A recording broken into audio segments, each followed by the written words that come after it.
ابھی تک ہم نے جن چیزوں پر گفتگو کی ہے ان میں بنیاد تو یہ تھی کہ ہمیں جنت میں جانا ہے۔ جنت میں جانے کے لیے اپنے ایمانیات کو صحیح کرنا ہے، تو ہم نے سارے ایمانیات پہ بات کی۔ کچھ اہم اعمال پر بھی ہم نے بات کی، جن میں سے ایک توبہ بھی تھا۔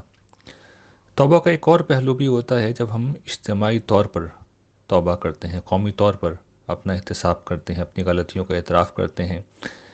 اور خاص طور پہ یہ چیز ایک ایسی قوم کے لیے بہت ضروری ہے جو اس دنیا میں اسلام کے نام پر کھڑی ہوئی ہو اور جس کا ہر فرد کسی نہ کسی درجے میں اسلام کی محبت کا دم بھرتا ہو۔ دوسری طرف ہمارا معاملہ یہ ہے کہ انفرادی طور پہ بھی ہم بہت سی اخلاقی کمزوریوں کا شکار ہیں، بہت سے چیزیں ہیں جن کی ہمیں اصلاح کرنی ہے، لیکن ہمارا مجموعی قومی مزاج یہ ہے کہ ہم اصل میں دوسروں کے احتساب کی نفسیات میں زندہ رہتے ہیں۔ جو شخص دوسروں کے نفسیات کی احتساب میں زندہ رہتا ہو اور جو قوم مجموعی طور پہ یہ رویہ اختیار کیے ہوئے ہو، وہ کبھی اپنی اصلاح نہیں کر پاتے۔ اس کا سبب یہ ہے کہ انسان اپنے تعصبات کا شکار ہوتا ہے، چاہے وہ مذہبی ہوں چاہے وہ سیاسی ہوں۔ جس طرح آج کل تعصبات ہیں، انسان اپنے مفادات خواہشات کا اسیر ہوتا ہے، ان کے تحت بہت سے ایسے کام کرتا ہے جو اخلاقی طور پر ٹھیک نہ ہوں۔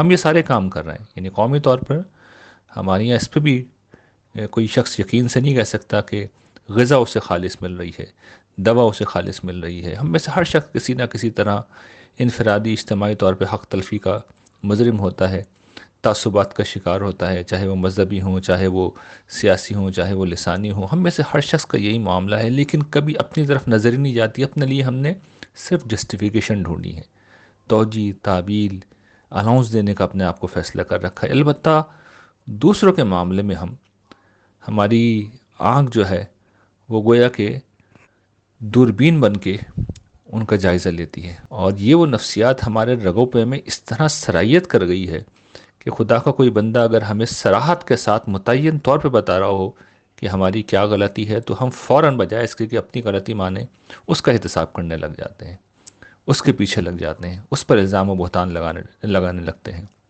یہ رویہ جس قوم میں ہو، ساتھ میں وہ اسلام کا بھی نام لے رہے ہوں، انفرادی طور پہ ان کا کبھی تزکیہ نہیں ہوتا، اور چنانچہ وہ جنت کے میرٹ پہ اول تو پورے نہیں اترتے۔ لیکن اس سے بڑا سانحہ ان کے ساتھ یہ ہوتا ہے کہ اس دنیا میں ایسی قوم جو خدا کے نام پہ کھڑی ہوئی ہو اور اس طرح کے رویے کا شکار ہو، اللہ تعالیٰ اس پورے معاملے کو ہائی ٹریزن کے طور پہ لیتے ہیں، اور قومی طور پہ پھر قوم کو بدترین سزا دیتے ہیں، اس پر ذلت، اس پر معاشی تنگی، دنیا میں رسوائی، یہ سب مسلط کر دیتے ہیں۔ اپنے ارد گرد نظر ڈالیں، قوموں پہ نظر ڈالیں، تو ہمیں پتہ چلے گا دنیا میں ایک ہی قوم ہے جو اسلام کا اتنا زیادہ نام لیتی ہے اور اتنی بدحال ہے، وہ کوئی اور نہیں ہے، وہ ہم ہی ہیں۔ تو ہمیں اپنے اس رویے کی اصلاح کرنی ہے، احتساب غیر کی نفسیات سے نکلنا ہے اور اپنا احتساب کرنا ہے۔ یعنی لوگ ہمیشہ اس طرح کی باتیں سن کے بھی ہمیشہ دوسروں کو ذہن میں لا رہے ہوتے ہیں کہ اچھا یہ بات تو صحیح ہے، لیکن دیکھو فلاں فلاں میں موجود ہے۔ دوسروں کو نہ دیکھیں، اپنے آپ کو دیکھیں۔